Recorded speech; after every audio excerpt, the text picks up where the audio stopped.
నమస్కారం. అధికారాంతమున చూడవలే ఆ అయ్య సౌభాగ్యములు అన్నట్లు అధికారంలో ఉన్నవాడు, అధికారంలో కొత్తగా వచ్చిన వాళ్ళ ఆహార్యము, ఆంగికము, దర్పము మనకు కనపడుతూనే ఉంటాయి. పార్టీలకు అతీతంగా ఏ పార్టీ అయినా సరే రాష్ట్రంలో కానీ మున్సిపల్ స్థాయి నుంచి, గ్రామ పంచాయతీలో వార్డు మెంబర్ నుంచి మొదలుకొని రాష్ట్రపతి దాకా, అంటే చాలా రాజకీయ పదవుల్లో ఈ దర్పం చూపించే క్రమం పెరుగుతుంది. మీరు ఏ పార్టీ అయినా సరే అన్ని పార్టీల్లో నాయకులు వాళ్ళ డ్రెస్సింగ్ మారుతుంది. ఒక పదవిలో రాగానే వాళ్ళ కారు మీద councillor, municipal councillor, municipal corporator, ward member, ఉప సర్పంచ్, సర్పంచ్ అని ఎర్రాక్షరాలతో రాసుకుంటున్నారు కార్ల మీద. అది ఆర్టీఏ రూల్స్ ప్రకారం విరుద్ధంగా. అట్లా ప్రతి స్థాయిలో కూడా అధికార దర్పం మనకు కొనసాగుతుంది. అంటే ప్రజాప్రతినిధులు అంటే మేము అందరికీ, సమాజానికి అంతటికీ అతీతులము అనే భావన పెరుగుతుంది. ఏం చెప్తున్నానంటే, ఇటీవల ఆంధ్రప్రదేశ్లో ప్రభుత్వం మారగానే తెలుగుదేశం నాయకులందరూ చాలామంది దుర్మార్గంగా అధికారులతో వ్యవహరించడం, అవమానించడం చూస్తున్నాం. గతంలో బాగా జరిగిందంటే గతంలో అంతకంటే అధ్వానంగా జరిగింది. అది తిట్ల పురాణం, బూతులు మాట్లాడడం, వాడు వీడనడం, ముఖ్యమంత్రి స్థాయిలో ఈ 14 ఏళ్ళు పనిచేసిన వాళ్ళని కూడా తూలనాడడం. అది ఆడనాని కావచ్చు, కొడారి నాని కావచ్చు, రాంబాబు కావచ్చు, రోజా గారు కావచ్చు, తమ్మినేని సీతారాం రాజ్యాంగ పదవిలో ఉండి కూడా వారు కూడా అసెంబ్లీ సాక్షిగా అనేక సార్లు దుర్మార్గమైన వ్యాఖ్యలు చేసి, నేను వీళ్ళ పేరు చెప్తున్నా అంటే మిగతా వాళ్ళందరూ మంచోళ్ళని కాదు, అందరూ కూడా అదే పని చేశారు. అంతకుముందు తెలుగుదేశం ప్రభుత్వంలో చూస్తే మీరు చూడండి, ఆంధ్రప్రదేశ్లో మీకు తమ్మినేని సీతారాం గారు మాట్లాడిన మాటలు చూస్తే మీకు అసెంబ్లీ సాక్షిగా మనకు కొన్నిసార్లు ఈ స్పీకర్ అయినా మాట్లాడుతుందని అనిపించింది. పోనీ అది బాగానే ఉందా? అంతకుముందు చూసుకుంటే మనకు చింతమనేని ప్రభాకర్ మీకు వనజాక్షి అనే ఎంఆర్ఓను దూషించడం, శాండ్ మన ఇసుక విషయంలో పెద్ద ఎత్తున చర్చకు వచ్చింది. అంటే తెలుగుదేశం గత 5 ఏళ్ల ప్రభుత్వం 2014 నుంచి 19 దాకా ఉన్న ప్రభుత్వంలో ఉన్న వాళ్ళు అట్లే ప్రవర్తించారు. అంతకు 10 రెట్లు వైసీపీ నాయకులు మొన్నటి దాకా ప్రవర్తించారు. ఇప్పుడు సందర్భం ఏమిటంటే, ఈ మధ్యనే అంటే మళ్ళీ అధికారంలోకి వచ్చి కొద్ది రోజులు కాకముందే, ప్రమాణ స్వీకారం కాకముందే ఇప్పటి స్పీకర్ అయ్యన్న పాత్రుడు, అతనికంటే గనుడు అయ్యన్న పాత్రుడు అన్నట్టు తమ్మినేని సీతారాం కంటే ఎక్కువగా ఆయన అసెంబ్లీలో మాట్లాడడం లేదు. కానీ ఆయన మనకు చూస్తే బయట మేము అధికారంలోకి వచ్చినాం, త్వరలో స్పీకర్ కాబోతున్నా, మీ పడతారని చెప్పి అధికారులను హెచ్చరించిన వీడియో కూడా వైరల్ అయింది, చూసాం మనం. ఆ తర్వాత రాంప్రసాద్ రెడ్డి భార్య ఒక పోలీసు అధికారులను అవమానించడం, అట్లాగే ఆయన అక్కడి నుంచి మొదలు పెడితే మొన్నటిదాకా చూసుకుంటే మనకు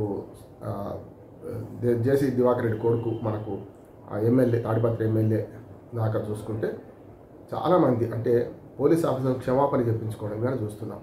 పోలీసులు కూడా రాజు కంటే రాజభక్తి ఎక్కువ, స్వామి కంటే స్వామి భక్తి ఎక్కువ చూపిస్తూ ఊడిగం చేసే పరిస్థితి కూడా చూస్తున్నాం. పుట్టినరోజులకు హాజరు కావడం, భార్య మంత్రులు, ఎమ్మెల్యేల భార్యల పుట్టినరోజులకు హాజరు కావడం, ఇట్లాంటివి చూస్తున్నాం మనం. ఇవన్నీ చూసి చంద్రబాబు నాయుడు గారు నిన్న ఒక వ్యాఖ్య చేశారు. మంత్రివర్గ సమావేశం కాగానే అధికారులు బయటకు పోగానే కూర్చుండబెట్టి అందరికీ హితవచనం చెప్పాడు.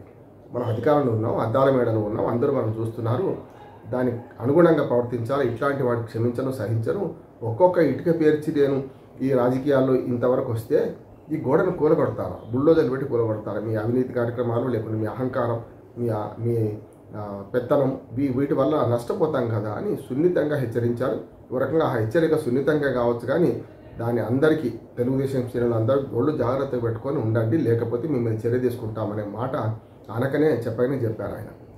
అంతెందుకు, మనకు పవన్ కళ్యాణ్ గారు జనసేన అధినేత రిజల్ట్స్ వస్తుండగానే, ఇప్పుడు 75 రోజులు అయింది మనకు తెలుగుదేశం, బీజేపీ, జనసేన కూటమి ప్రభుత్వం ఆంధ్రప్రదేశ్లో ఏర్పడి. అంతకుముందు కూడా చూసుకుంటే అధికారంలోకి వస్తున్న కొత్తలోనే, అంటే మన ఫలితాలు వస్తున్నప్పుడే మనకు పవన్ కళ్యాణ్ గారు మంగళగిరి పార్టీ ఆఫీసులో అందరితో మాట్లాడుతూ వెంటనే చెప్పారు, ఇది మనకు 21 ఎమ్మెల్యే సీట్లు, పార్లమెంట్ సీట్లు 2 పూర్తిగా ఇచ్చారంటే మన మీద బాధ్యత పెట్టింది ప్రజలు, మనకు చాలా బాధ్యత, ముళ్ళ కిరీటం లాంటిది ఇది పదవు, దీన్ని సరిగ్గా మనం ఉపయోగించుకోవాలి, లేకపోతే పలచడైపోతాం ప్రజల్లో అని చెప్పి స్పష్టంగా ఆయన అన్నారు.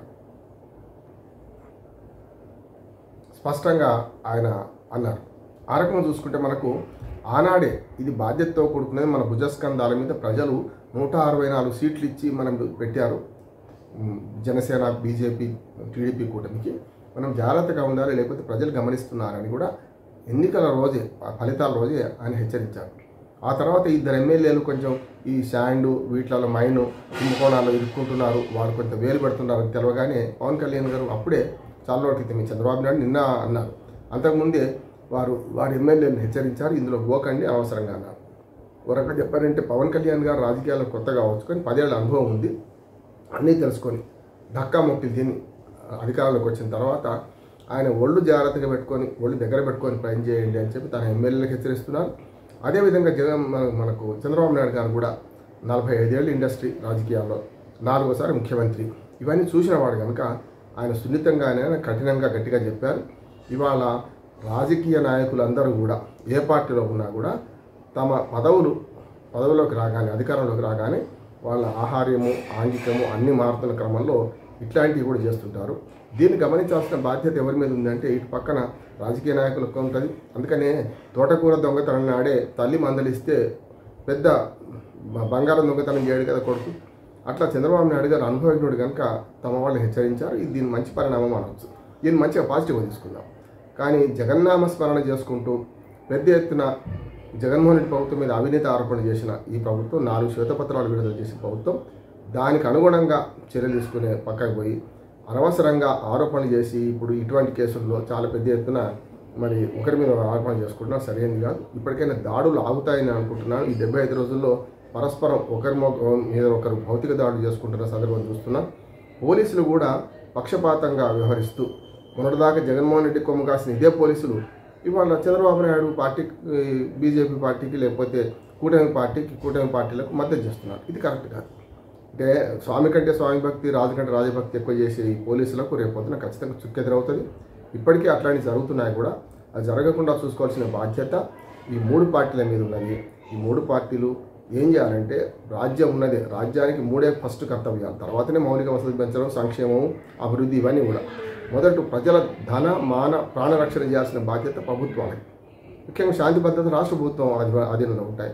కనుక చంద్రబాబు నాయుడు గారు హెచ్చరించిన దాన్ని మరి గతంలో వనజాక్షి మీద దాడి జరిగిన విషయాల్లో చూసుకుంటే, తెలుగుదేశం ప్రభుత్వం అధికారంలో ఉన్నప్పుడు చూసుకుంటే కొన్ని ఇటువంటి సంఘటనలు జరిగినాయి. అవి జరగకుండా చూసుకోవాల్సిన బాధ్యత మళ్ళీ ఇప్పుడు ఉందని గమనిస్తున్నారు.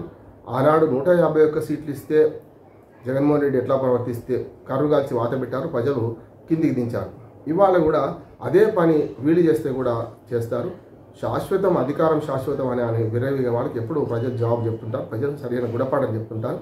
అందుకని ఆనాడు జగన్మోహన్ రెడ్డి చెప్పారు. ఇవాళ చంద్రబాబు నాయుడు గారు కూడా 5 ఏళ్ల తర్వాత శాశ్వతంగా అధికారంలో లేడు, మళ్ళీ గ్యాప్ వచ్చింది. అందుకనే ఎవరైనా సరే మేము 10 ఏళ్ళు 20 ఏళ్ళు ముందంతా మాదే అని విరవీగితే ప్రజలు ఎక్కడ నొక్కాలి అక్కడ నొక్కుతారు. కనుక ఇవాళ చంద్రబాబు నాయుడు వ్యాఖ్యలను చూసుకుంటే వారు తమ శ్రేణులను గట్టిగా హెచ్చరించినట్టు లెక్క. దీన్ని చాలా పాజిటివ్గా తీసుకోవాలి, దీన్ని ఆహ్వానించదగ్గ పరిణామాలు తీసుకోవాలి. ఇక ముందు జరగకుండా చూస్తే జరిగితే మాత్రం అలాంటి వారి మీద చర్య తీసుకోవాల్సిందే, తీసుకుంటేనే బాగుంటుందని విజ్ఞప్తి చేస్తూ ముగిస్తున్నాను. నమస్కారం.